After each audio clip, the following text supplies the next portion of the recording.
Alléluia, peuple de Dieu, que le Seigneur vous bénisse, que sa grâce repose sur vous au nom de Jésus-Christ.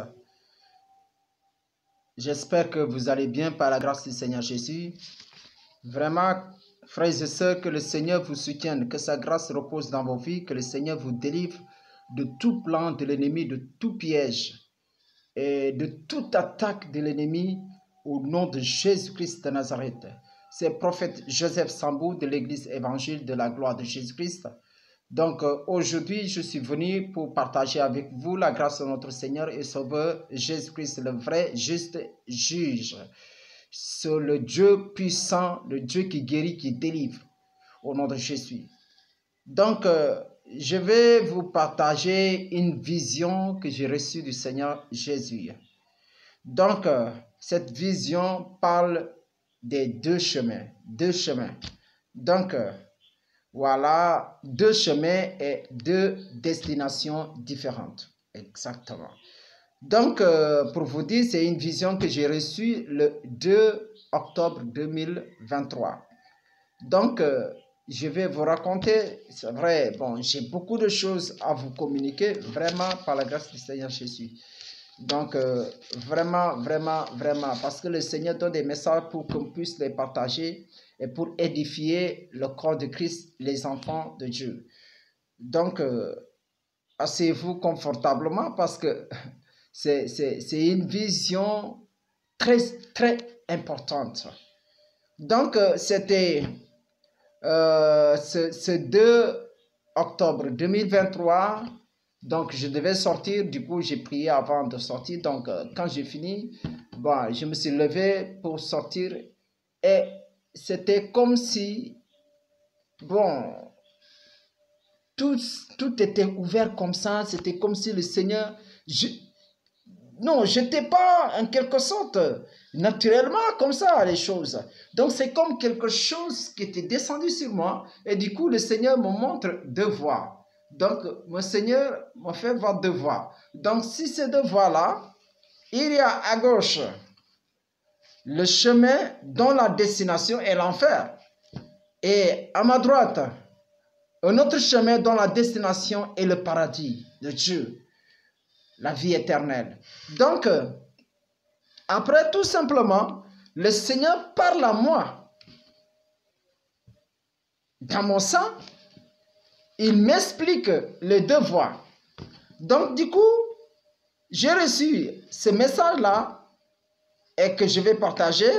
Donc, le chemin de l'enfer est bien carrelé. Il y a des carreaux pour le chemin de l'enfer. Il y a des carreaux. Donc, il y a un chemin carrelé, bien lisse, très propre. Et sur ce chemin, on glisse facilement. Ça dit qu'on n'a même pas le temps de marcher, mais on glisse. Ça dit que les gens vont et arriver à la destination. Mais ce jour-là, c'était extraordinaire. Donc, le Seigneur fait comprendre que ce chemin qui est à gauche, donc on glisse pour accéder à la porte. Donc, c'est un chemin où il n'y a pas de problème. Vous marchez, vous glissez tranquillement, rien ne vous retient. Et ce chemin est bien lisse. Mais à la porte de ce chemin-là, voilà le problème. Il y a un feu ardent. Il y a un feu brûlant, dévorant. Et dans ce lieu, juste après la porte, vous entendez des grincements dedans. À l'intérieur de cette porte, après cette porte, il y a des grincements dedans. Il y a des hurlements. Il y a des cris horribles. Des pleurs vraiment terribles. Des regrets. Et après cette porte, il n'y a que les ténèbres et la mort. Amen. Frères et sœurs, Ah, je vous assure, ce jour-là, j'ai pleuré. J'ai pleuré, j'ai pleuré. Parce que c'était comme si une chose qui m'avait couverte. Une gloire qui m'avait couvert ce jour-là. Donc, je continue l'explication que le Seigneur me donnait. Donc, il parle à moi que c'est le lieu de tourment.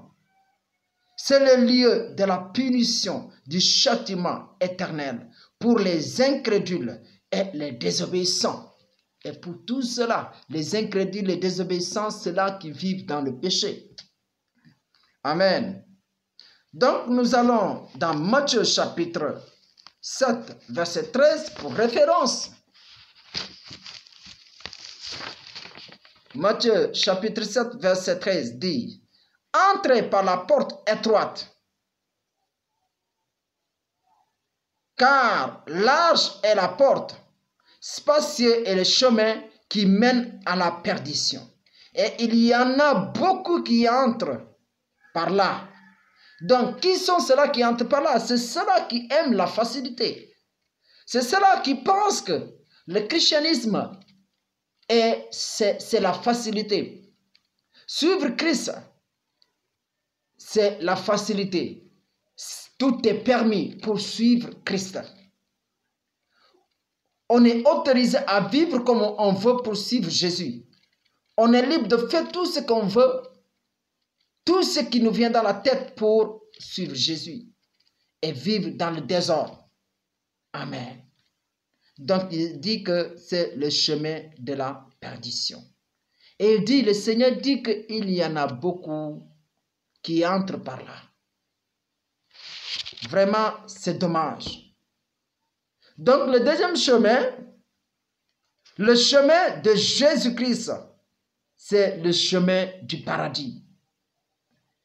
Il y a, dans ce chemin, il y a beaucoup d'épines où il faut marcher dessus. Ah! Alléluia. Et le Seigneur m'expliquait tout ça. Mais toutes ces explications ont un sens spirituel.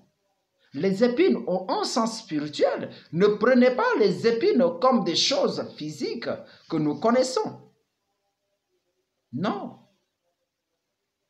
Il y a beaucoup d'épines où il faut marcher dessus. Et quand on marche, ce qui est sûr, quand on marche sur ces épines, on va saigner. On saigne. Blessé. Et tout cela s'est résumé en quelque sorte. Quand on marche sur le chemin de Jésus-Christ, le chemin du paradis, on est haï, maltraité, persécuté, rejeté, abandonné. On est fouetté, on est frappé pour notre foi en Jésus, pour notre sincérité, pour notre dévouement, pour l'évangile de Christ. On est tué. Toutes ces persécutions, parce que nous avons choisi le chemin de Jésus-Christ, le chemin du paradis, où il n'y a que des épines. On marche dessus sur les épines. On marche sur les épines. Aïe, on pleure parce que ça fait mal. Alléluia. Suivre Jésus, c'est marcher sur les épines, mon frère, ma soeur. Si tu te dis que tu es chrétien, tu suis Jésus, et tu n'as pas cela, tu ne marches pas sur les épines, tu n'es pas encore sur le chemin de Christ. Donc, pour cela, je continue. Mais à la porte, il y a un tapis rouge dressé pour les vainqueurs. À la porte de ce chemin où il y a les épines, il y a un tapis rouge qui est dressé pour les vainqueurs.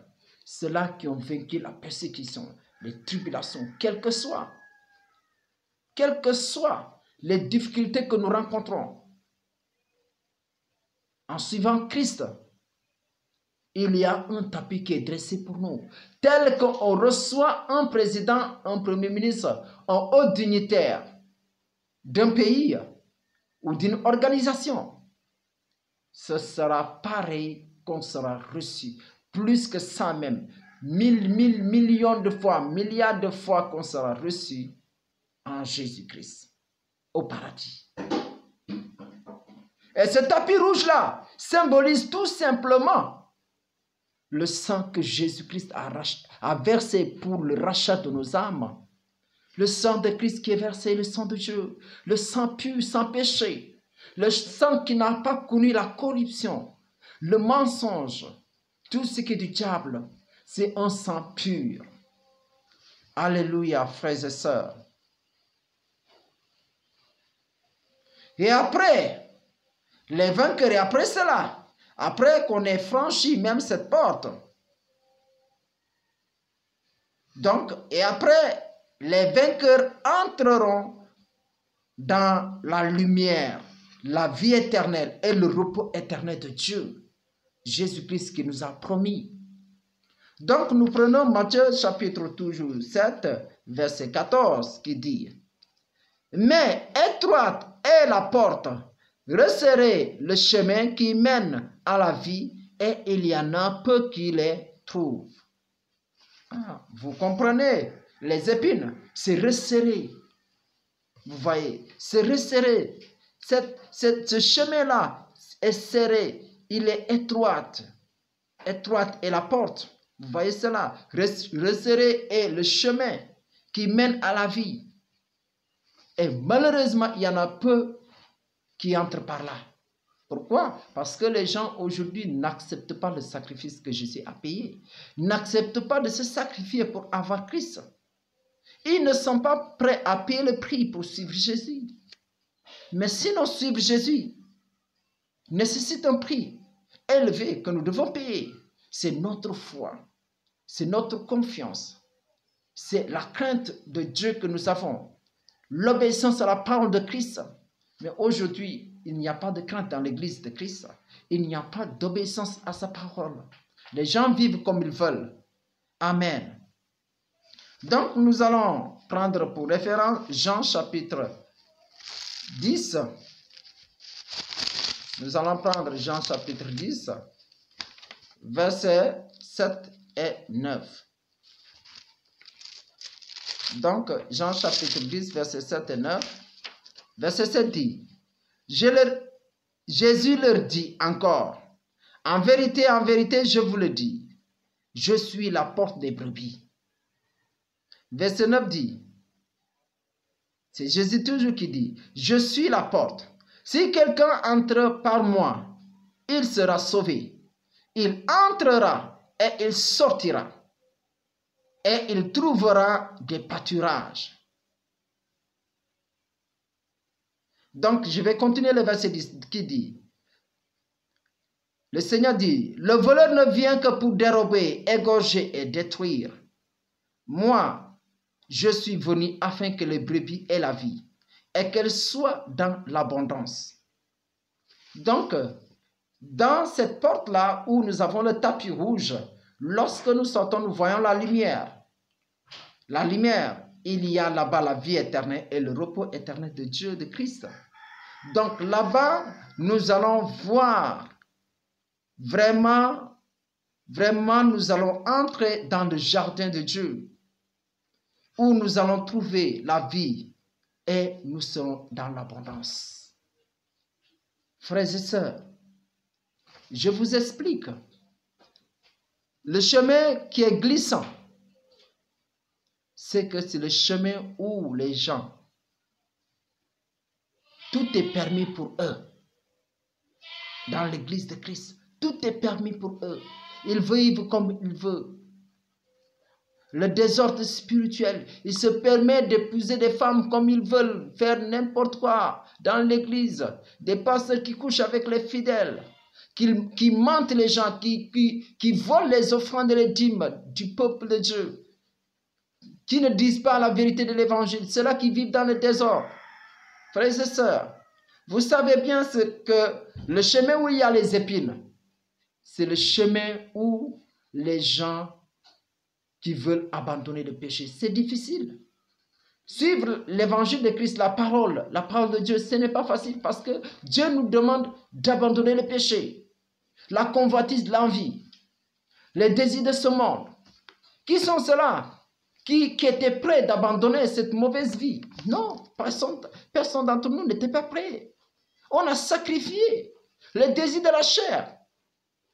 On a sacrifié les plaisirs de ce monde, les richesses de ce monde, les gloires de ce monde. Tout simplement pour avoir Jésus. Donc ce n'était pas une chose facile. Mais moi, quand le Seigneur m'avait parlé du dépouillement, vraiment, j'étais au jardin, j'ai entendu une voix qui me dit, va dans ma parole, dans la Bible, dans tel chapitre, tel verset. Vous voyez. Et vraiment, et quand je lis, là, le Seigneur me dit que je dois m'habiller d'une couleur unique. Alors, je dis au Seigneur, mais moi, les habits que j'ai ici, là, c'est les habits que quand j'enseignais, que j'ai achetés. D'autres habits, je n'ai pas encore portés. C'est des beaux habits. Maintenant, si je prends ces habits-là, je les brûle, où est-ce que je vais avoir de l'argent? Ce n'était pas facile pour que je l'accepte. Mais le Seigneur m'a aidé. Le Seigneur m'a aidé. Le Seigneur m'a aidé. Le Seigneur m'a aidé. Et c'est comme ça que, voilà, j'ai pu vraiment suivre la voie de Dieu. Et c'est comme ça que, vraiment, le Seigneur m'a sauvé. Donc, voilà.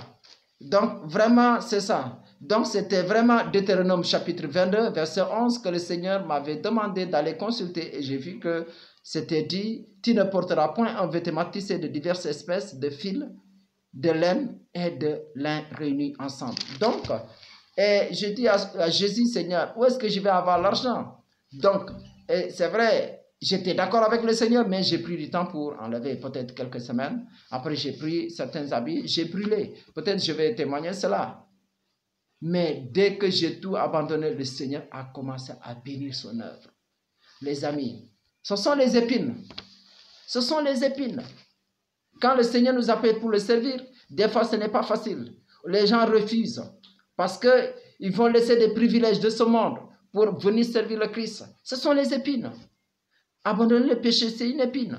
Mais nous savons, quand nous abandonnons toutes ces choses qui glorifient Satan, c'est pour connaître la vie éternelle. Que le Seigneur nous bénisse. Que la grâce de notre Seigneur et Sauveur Jésus-Christ repose dans nos vies. Au nom de Jésus-Christ de Nazareth. Que le Seigneur vous fortifie. Que le Seigneur vous couvre de sa miraille de feu. Et qu'il vous délivre du plan de l'ennemi au nom de Jésus-Christ. Amen. Merci. À la prochaine.